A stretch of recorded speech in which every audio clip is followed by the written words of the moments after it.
Hey guys, in this bonus clip, Professor Scoggins talks about how he gives the audience a sense of hope through the use of technique in camera shots and lighting and that sort of thing. Here it is.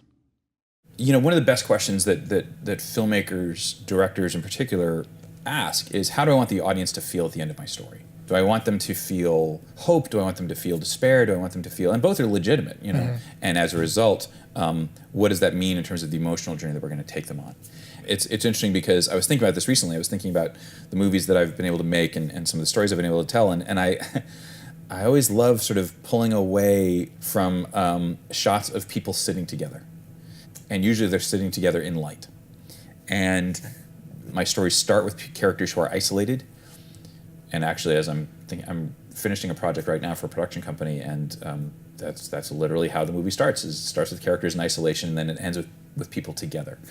And for me, that image is just so strong that clearly it's something that has left an indelible mark on my films, in that just that simple shot of people being together.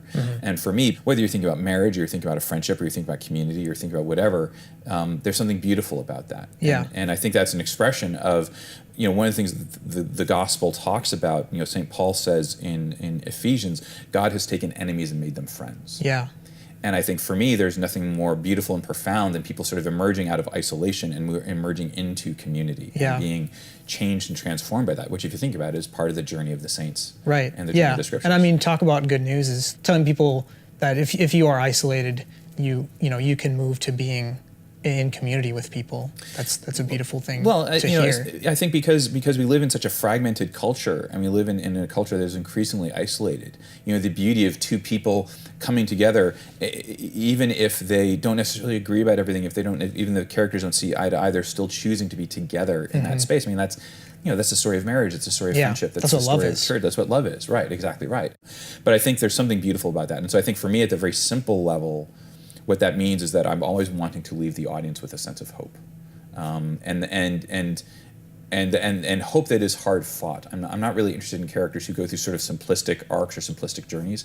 It's always, what sort of hell can you put characters through so that at the end it feels earned?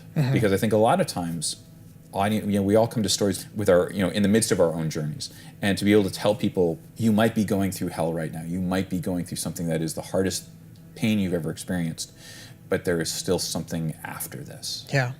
And for me, I think that's, as I reflect on my own work and reflect on the work I'm doing now, those are the stories that move me.